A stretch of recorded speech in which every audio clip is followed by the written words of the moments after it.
అందరికీ నమస్కారం. ఈరోజు మనం విశాఖపట్నం గురించి మాట్లాడుకోబోతున్నాం.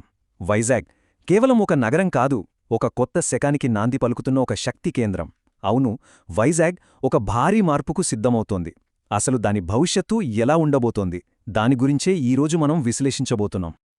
ఇప్పుడు చూస్తే విశాఖపట్నం ఒక కీలకమైన కూడలిలో ఉంది. అంటే దాని భవిష్యత్తుని రెండు విభిన్న మార్గాల్లో తీర్చిదిద్దే అవకాశముంది. ఇంతకీ ఆ రెండు దారులేంటి, అవేంటో ఇప్పుడు చూద్దాం. చూడండి, ఒక దారి ఏంటంటే వైజాగ్ను పరిపాలనా రాజధానిగా అంటే అడ్మినిస్ట్రేటివ్ క్యాపిటల్గా మార్చాలనేది. ఇక రెండో దారి, దానికి పూర్తి భిన్నంగా గ్లోబల్ టెక్నాలజీ, పెట్టుబడులకు ఒక పెద్ద హబ్గా మార్చాలనేది. సరే, ఈ రెండు విజన్స్ని మనం కొంచెం లోతుగా పరిశీలిద్దాం. సరే, ముందుగా మొదటి విజన్ గురించి చూద్దాం.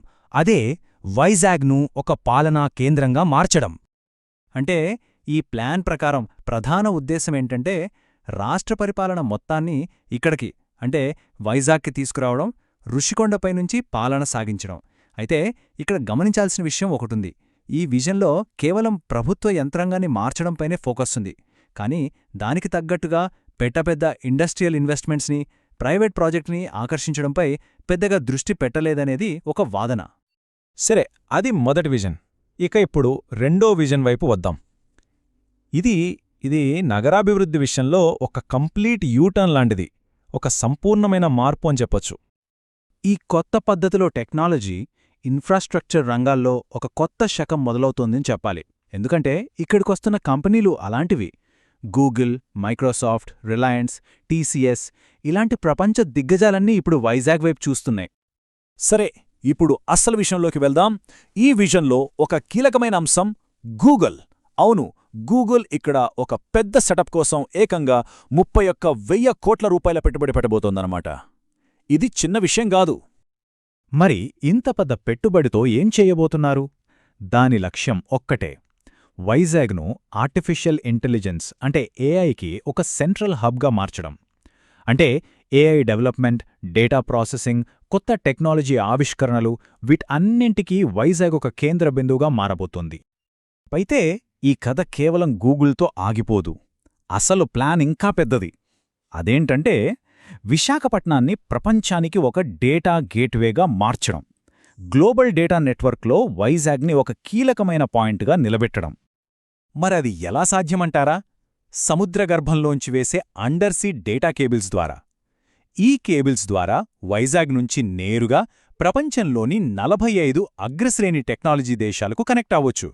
అంటే దీనివల్ల డేటా ట్రాన్స్ఫర్ అనేది కళ్ళు మూసి తెరిచేంత వేగంగా జరిగిపోతుంది. ఇక్కడ మనం ముఖ్యంగా గమనించాల్సిన విషయం ఒకటుంది. ఈ ప్లాన్స్ అన్నీ కేవలం పేపర్ల మీద లేవు, మాటలకే పరిమితం కాలేదు. ఆల్రెడీ కొన్ని ప్రాజెక్టులు పట్టా లెక్కయి కూడా. ఇక్కడ టైమ్లైన్స్ చూస్తే మనకొక క్లారిటీ వస్తుంది. ఉదాహరణకి కాగ్నిజెంట్ వచ్చే ఏడాది అంటే డిసెంబర్ 2025 కల్లా 800 మంది ఉద్యోగులతో తమ కార్యకలాపాలు మొదలుపెట్టబోతోంది. ఇక 2026 మధ్యలో టీసీఎస్ క్యాంపస్ కూడా రెడీ అయిపోతుందని అంచనా. ఆ తర్వాత 2028-29 నాటికి గూగుల్ డేటా సెంటర్లు కూడా పూర్తయ్యే అవకాశం ఉంది. అంటే అంత చాలా వేగంగా జరగబోతోంది. సరే, ఒకవైపు ఇలాంటి పెద్ద కార్పొరేట్ ఇన్వెస్ట్మెంట్స్ వస్తుంటే, మరోవైపు దానికి తగ్గట్టుగా మౌలిక సదుపాయాలు అంటే ఇన్ఫ్రాస్ట్రక్చర్ కూడా అభివృద్ధి చెందుతోంది. భోగాపురంలో కొత్త ఇంటర్నేషనల్ ఎయిర్పోర్ట్ నిర్మాణం, అమరావతిలోని టవర్ల కన్నా ఎత్తైన ఐకానిక్ టవర్స్, ఇంకా భారతదేశంలోనే పొడవైన స్కైవాక్ ఇలాంటివన్నీ వైజాగ్ రూపురేఖల్నే మార్చేబోతున్నాయి. అందుకే అంటారు, ఒక ప్రాంతం సమగ్రంగా అభివృద్ధి చెందాలంటే ఈ మూడు ఖచ్చితంగా కావాలి: పెట్టుబడులు, పరిశ్రమలు మరియు మౌలిక సదుపాయాలు. ఇన్వెస్ట్మెంట్స్, ఇండస్ట్రీస్, ఇన్ఫ్రాస్ట్రక్చర్ ఈ మూడు కలిసినప్పుడే నిజమైన అభివృద్ధి సాధ్యం. సరే, ఇవన్నీ కలిపి వైజాగ్ భవిష్యత్తును ఎలా మార్చబోతున్నాయి? ఫైనల్గా ఎలాంటి అంచనాలున్నాయి? ఇప్పుడు చూద్దాం. ఇక్కడ ఒక చాలా ఆసక్తికరమైన, ఒక రకంగా చెప్పాలంటే సాహసోపేతమైన అంచనా ఒకటుంది. అదేంటంటే ప్రస్తుతం మనం చూస్తున్న వైజాగ్ అంటే మంచి రోడ్లతో అందంగా ప్రశాంతంగా ఉన్న ఈ నగరం కేవలం 2 ఏళ్లలో, అవును జస్ట్ 2 ఏళ్లలో దాని స్వరూపమే పూర్తిగా మారిపోతుందట. నగర రూపురేఖలు మొత్తం మారిపోతాయని అంచనా. సో ఫైనల్గా మనం ఇక్కడ గ్రహించాల్సిన ముఖ్యమైన విషయాలేంటంటే, వైజాగ్ అభివృద్ధి మోడల్ అనేది ప్రభుత్వ కేంద్రీకరత నుంచి పెట్టుబడుల కేంద్రీకృతంగా మారుతోంది.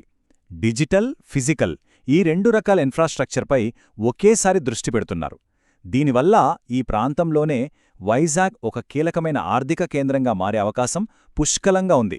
అంతా కూడా చాలా వేగంగా ఒక పక్కా ప్లాన్తో జరుగుతోంది. ఇదంతా చూశాక మన ముందు ఒకే ఒక పెద్ద ప్రశ్న మిగులుతుంది. ఈ కొత్త పెట్టుబడుల శకం, ఈ భారీ ప్రణాళికలు నిజంగానే అనుకున్నది సాధిస్తాయా? వైజాగ్ను ఒక గ్లోబల్ సిటీగా, ప్రపంచపటంలో ఒక ముఖ్యమైన నగరంగా నిలబెడతాయా? దాని భవిష్యత్తును నిజంగానే పునర్నిర్మిస్తాయా?